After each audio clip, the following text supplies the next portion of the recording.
ನೋಡ್ರಿ ವಿದ್ಯಾರ್ಥಿಗಳೇ, ಎಷ್ಟು ನಮೂನಿ ಗಣಿತಗಳು ಎಲ್ಲ ನೋಡಿ, ಓಲ್ಡ್ ಎಲ್ಲ ಗಣಿತಗಳು ಇವು ಹೆಂಗೆ ಮಾಡ್ಬೇಕು ಅನ್ನೋದು ತೋರಿಸ್ತದೆ ನೋಡಿ. ನೀವು ಮಾಡಿದ್ದೀರಿ ಅಂದ್ರೆ ವಿಡಿಯೋ ಆನ್ ಮಾಡಿರಿ, ನಾ ಲೆಕ್ಕ ಲಕ್ಷ ಕೊಟ್ಟು ನೋಡಿ.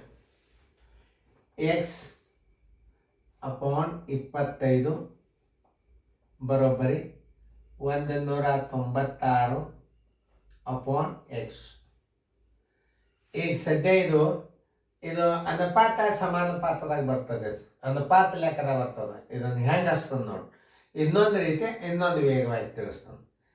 ಎಕ್ಸ್ ಅನುಪಾತ 25 ಸಮಾನುಪಾತ 196 ಅನುಪಾತ ಎಕ್ಸ್. ಈ ಒಳ ಪದಗಳ ಗುಣಲಬ್ಧ ಹೊರ ಪದಗಳ ಗುಣಲಬ್ಧ ಒಂದೇ ಇರ್ತದೆ. ಇದನ್ನು ನೆನ್ಪಿಟ್ಕೋಬೇಕು ನೀವು. ಆಮೇಲೆ ಎಕ್ಸ್ ಗುಂಡ್ಲೆ ಎಕ್ಸ್ ಬರೋಬ್ಬರಿ ಏನು? X square. ಎಕ್ಸ್ ಗುಂಡ್ಲೆ ಎಕ್ಸ್ ಬರೋಬ್ಬರಿ ಏನು? ಎಕ್ಸ್ ಸ್ಕ್ವೇರ್ ಬರೋಬ್ಬರಿ 25 ಗುಂಡ್ಲೆ 196.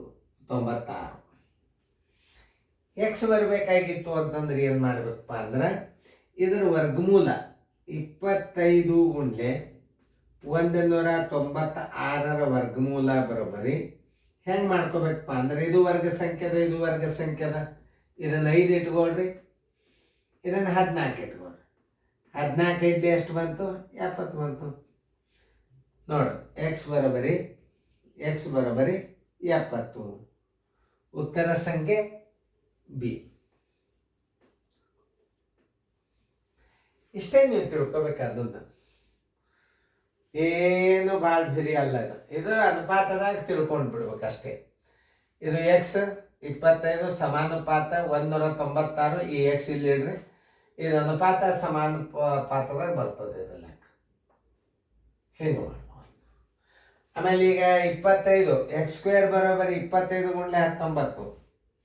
ಈ 25 ಗುಂಡ್ಲೆ 19 ವರ್ಗಮೂಲ ತೆಗಿಬೇಕಾದ್ರೆ ಇದು ವರ್ಗ ಸಂಖ್ಯೆ ಅದ, ಇದು ವರ್ಗ ಸಂಖ್ಯೆ ಅದ. ಇದ್ರದ್ದು 5 ಇಟ್ಕೊಳ್ರಿ, ಇದ್ರದ್ದು 14. ಅಂದ್ರೆ 5 25 ಒಂದು ಅಂಕೆ ತಕೊಂಡು 5, ಇದ್ರದ್ದು 14 5 70. ಎಕ್ದಮ್ ಸರ್. ಏನು ಭಾಳ ಬಿರಿಯಲ್ಲ ಇದಲ್ಲ, ಹಿಂಗೆ ಗೊತ್ತು. ಇನ್ನು ಗುಣಾಕಾರ ಮಾಡಿ ವರ್ಗಮೂಲ ತಕ್ಕೊಳ್ಳೋದು ಎರಡು ಒಂದೇ.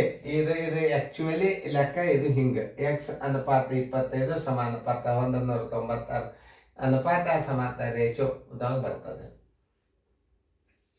ತಿಳಿತಲ್ಲ ನಿಮಗೆ?